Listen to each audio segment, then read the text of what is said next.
How's it going, everybody, and welcome back to the channel. I am AV Obsessed, and if you're watching this video, that means that you probably are too.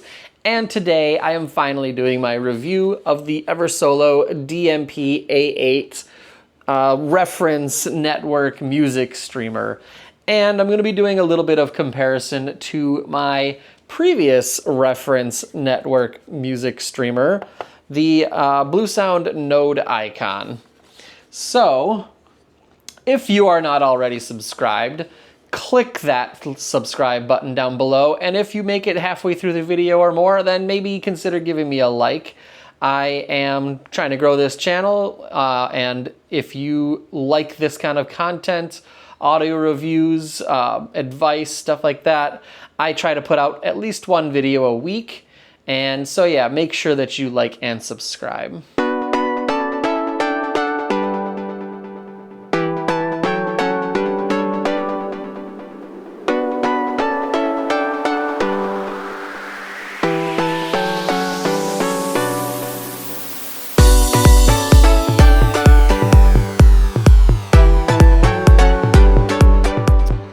So the Eversolo DMP-A8 is first and foremost a network audio streamer, but it actually can be used as a fairly competent preamp if your system is fairly simple and all you're doing is streaming music, possibly connecting it to your TV using the HDMI ARC connection, and then say you have a CD player. There's actually an Eversolo CD player that connects to this unit with a USB, and also you can connect a turntable to the analog audio inputs as long as you have an external phono preamp or a turntable that has its own phono preamp. That is one thing that this thing is lacking that most high-end preamps do have.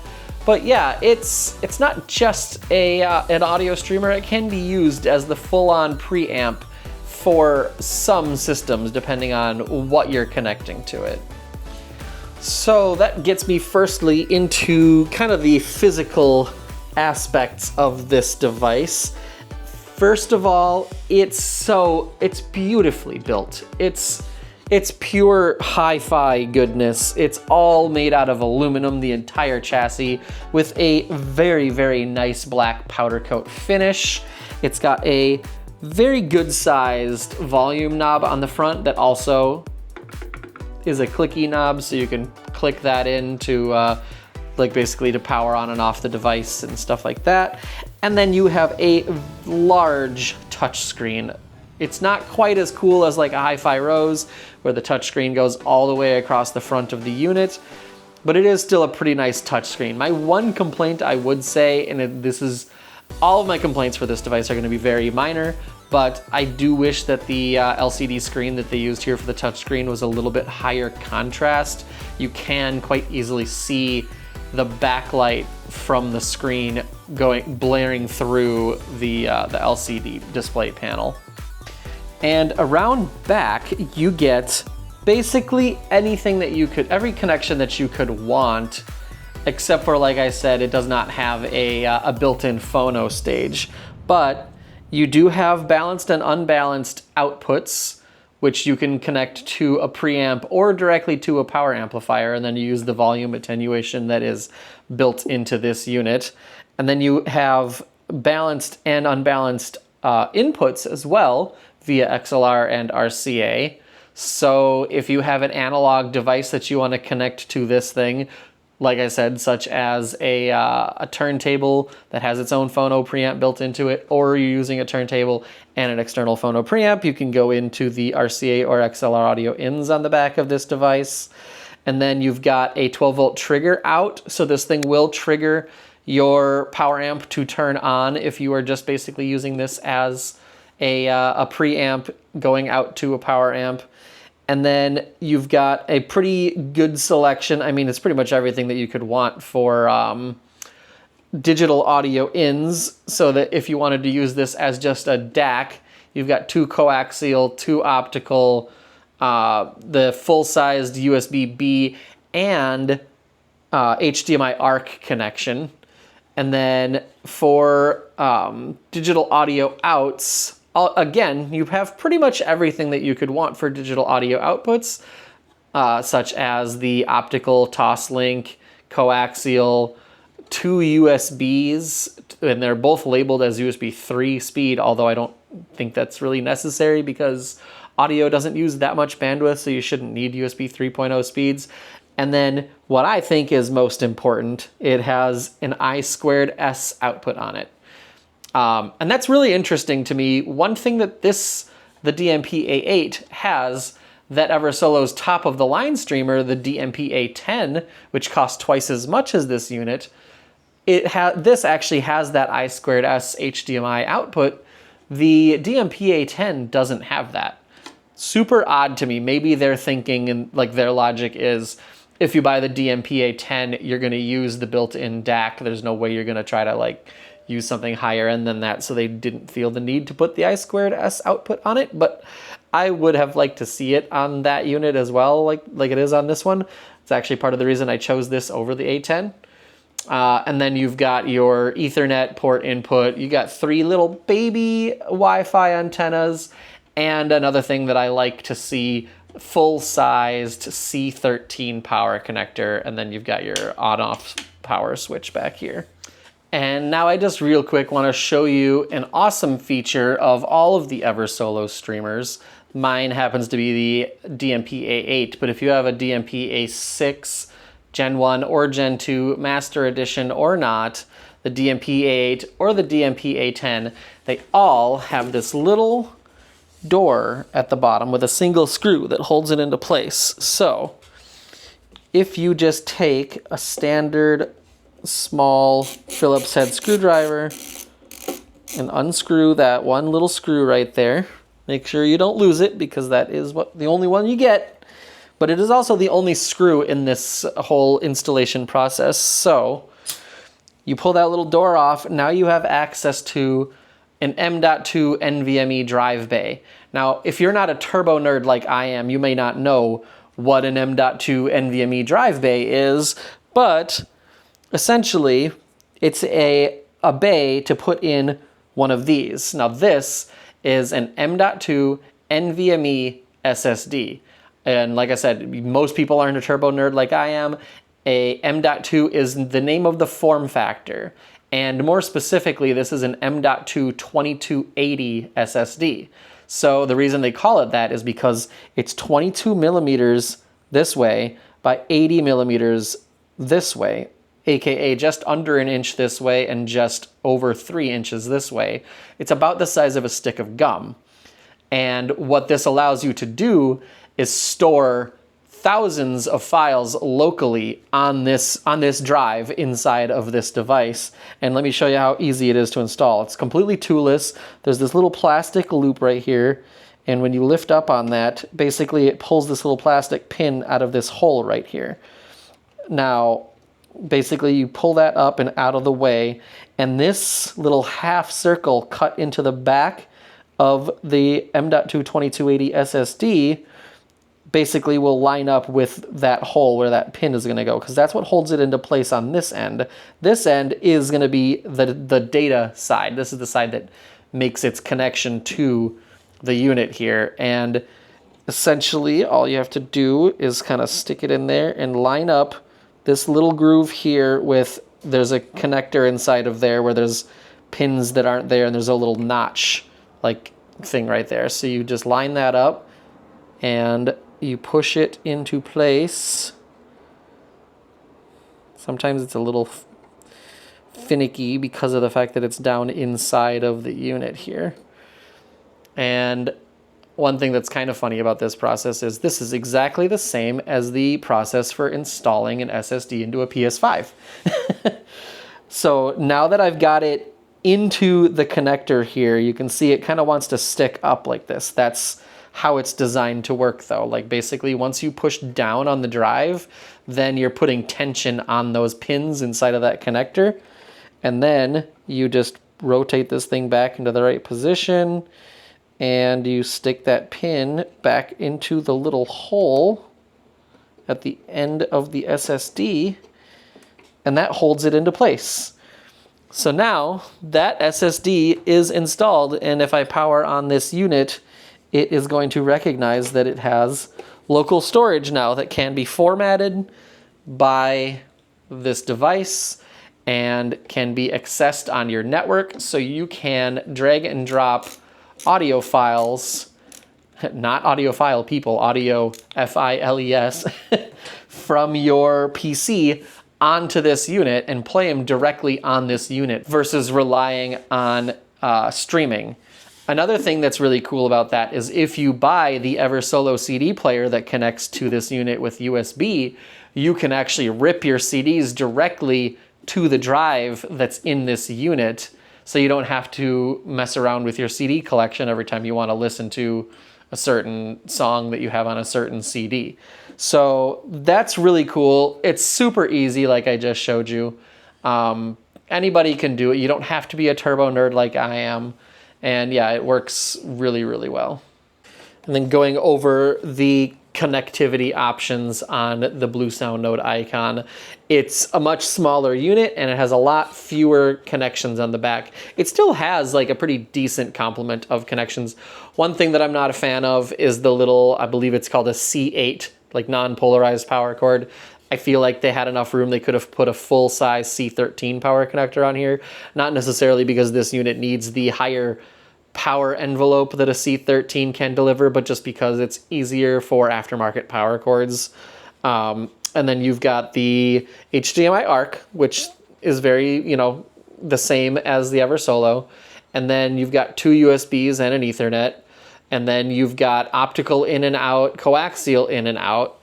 And then you've got your balanced and unbalanced outs, and then you just have one pair of balanced inputs. So you can, oh yeah, and they give you a 1/4-inch headphone jack on each side of the unit, which I have not tested. I'm not into headphones. I don't have any high-end headphones here, but you can use the Node Icon as a full-on preamp for some fairly simple systems as well, but you get way more features with the DMP-A8. And also with the Bluesound Node, you don't get the option to add that M.2 NVMe SSD into the unit to store files locally. They would want you to buy a Bluesound Vault for that. So that's enough talking about the features and stuff of the DMP-A. As you can tell, it's pretty feature rich. What about the sound quality? So when I first hooked it up, like one of the first things that I noticed that I was kind of surprised about, I actually didn't see this anywhere when I was like looking at the unit online, looking at specs and stuff like that. I was kind of surprised to see that it has a stepped attenuator resistor style volume control that in the past has typically been something that you only really see in like really high-end units, like from companies like Auralic, where their like streamers are, $5,000 to $8,000. I wasn't expecting when I turned the volume knob to hear the little clickety clacks of those resistor attenuators going and switching from one position to another. That was really cool. Unfortunately for me, since I'm not using this as a preamp, I mean, it's not really that unfortunate, but I'm not using it as a preamp. I'm using the Macintosh C55 as a preamp, so that part doesn't really mean anything to me. But the other thing that I noticed right away when I first hooked it up like replacing the Bluesound Node Icon is the fact that everything sounded more like the word that or the phrase that I kept thinking was sonic contrast. Everything seemed to be more alive and in the room with the Eversolo unit versus the Bluesound unit. The Bluesound unit sounds really good, and I never really had any complaints, but as soon as I hooked up the Eversolo, everything just seemed quite a bit more dynamic. Eventually, after a few days, I hooked both of them up to the Macintosh preamp and had them both playing the exact same playlist, so they're both lined up playing the exact same songs, and I just kept switching back and forth between balanced 1 and unbalanced 2. And I also in the settings of the Macintosh preamp, I disabled every input except for unbalanced 1 and balanced 1 and balanced 2, because I had both of these hooked up with XLR. And then what I did was I sat there with the remote in my hand and I just pushed up, up, up, down, down, down, up, up, down, down, up, down, up, down, up, down, up, up, up, down, down, down, just to essentially completely randomize which input I was on. So I had no idea whether I was hooked up to balanced 1 or balanced 2. And that way I could do my own like single person blind taste test of these two streamers. And I was able to call out the difference. Basically, I would say 90% of the time. I think there were one or two like very soft, like laid back sounding songs where the difference wasn't so obvious. But any music that has a lot of energy to it, like rock or EDM, stuff like that, or even some like folk music type stuff that has a lot of like higher notes and, you know, faster paced guitar playing and stuff like that. It was very clear the difference between the two, because the higher pitched sounds just sounded sharper, but not like in a bad way, not like they were more forward or shrill or anything like that. It just sounded like they had more attack and faster decay and just more dynamicism to them. It really wasn't that close when I was doing that A/B testing like that, like blind A/B testing. I was, like I said, I was able to call it out almost 90% of the time. The bass from the Node Icon versus the Eversolo also seemed like it was a bit fatter, and it didn't have quite as much punch. It was like bloomier and a little bit slower sounding, versus on the Eversolo, it's, you know, just bam, bam, bam, like visceral, in your face kind of bass. And like I said, just similar in the treble, the bass seemed like it had faster attack and quicker decay. It was a pretty stark difference. It honestly wasn't that close. Just, this is something I'm kind of picking up and adding into the video really quick.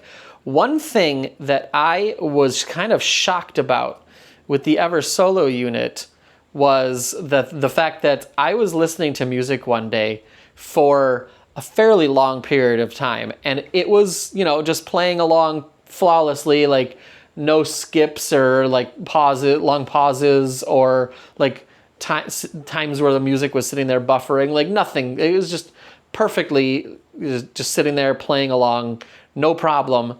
And after a little while, my fiance comes out of the bedroom. She was like working on something in there, and she asked me if I noticed that the internet went out for a while.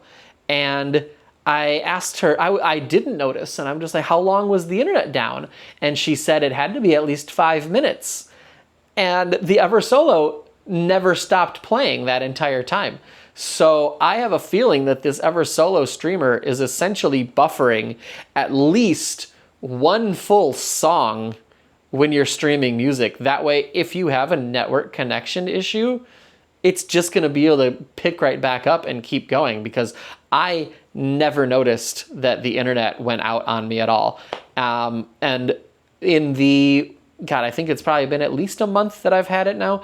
I have never had a single time where the music stopped playing when I didn't want it to.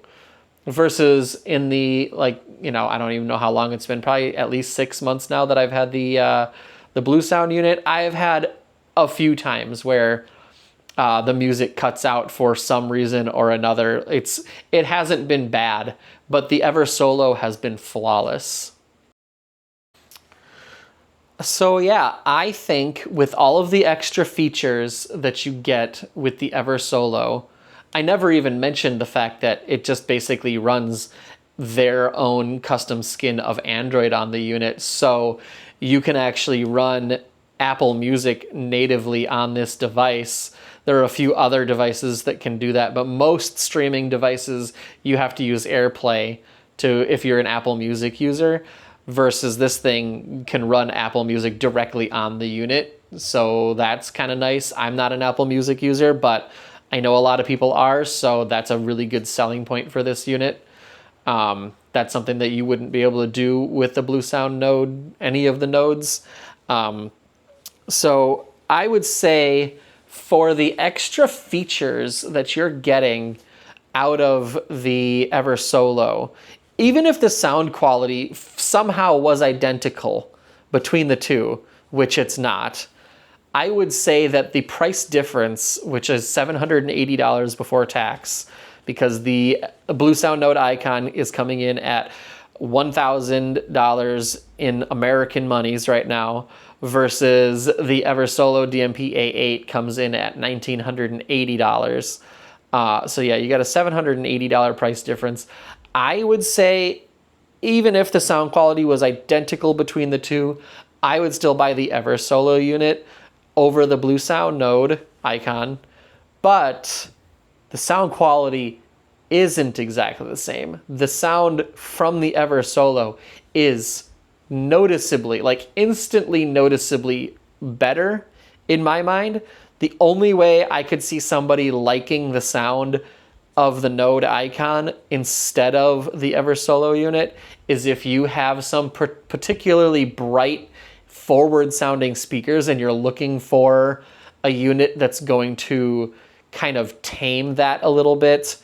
But in my opinion, like, I wouldn't buy hardware that is essentially like voiced in a certain way. I would do like tone controls before I would do something like that, which this thing does have a full EQ in it, so you can adjust those kind of settings if you want. But yeah, in my opinion, I think that almost everybody would probably notice the sound quality difference and prefer the sound difference with the Eversolo unit. And then that combined with the fact that it has quite a bit more in and out options, including that I2S output, which hopefully I one day will be using to connect this thing to something like a Dana Fripp's Terminator or a Holo Audio Maydac or something, you know, crazy nice like that. Which the Bluesound Node does not have the I2S output. I think that the Eversolo unit is the better unit overall, and it is worth the price difference. If you're kind of shopping in this price tier, if you are looking at the Eversolo, or I should say, if you're looking at the Node Icon and you're wondering, is it worth it to spend the extra money to go up to the Eversolo unit? I would say 100% it is. So the only time that I would say it's not worth the difference is if you don't need any of the extra inputs and outputs that the Eversolo unit has, if you don't need the NVMe drive slot that the Eversolo unit has, and if you're not using the built-in DACs. If you are using optical or coaxial or USB audio out from your streamer and going into a separate DAC, then you're essentially going to get basically the same sound quality out of each streamer. So it's not going to make much of a difference as far as sound quality, which one of them that you have. So that would be the only time I would say don't worry about the sound quality, is if you're going to use a completely different like external DAC. That is going to make much more of a difference about the sound quality than the streamer itself. That is my review of the Eversolo DMP-A8 and kind of a little bit of comparison to the Bluesound Node Icon. If you guys enjoyed this video, make sure that you like the video and subscribe to the channel. Like I said in the beginning of the video, I try to put out about a video a week, although I do have a move coming up, so there might be a week or two in there that I'm going to be missing out on my regular release schedule. But after the move, I should have a much better space, like a dedicated space where I can be making videos from. Might as well just spill the beans a little bit for the people who have watched all the way to the end of the video like this. We are in the process right now of buying a house. Unfortunately, it's not a house here in Southern California, which is where I would like to stay, because I just love the climate and everything. But it's in a place where houses are a lot more affordable. But I also am buying this house completely sight unseen, and I am going to be making a video like when we first get to go into the house and see it for ourselves. And basically I'm going to be talking about what we are going to be doing to that house to make it into the ultimate AV obsessed hi-fi and home theater home.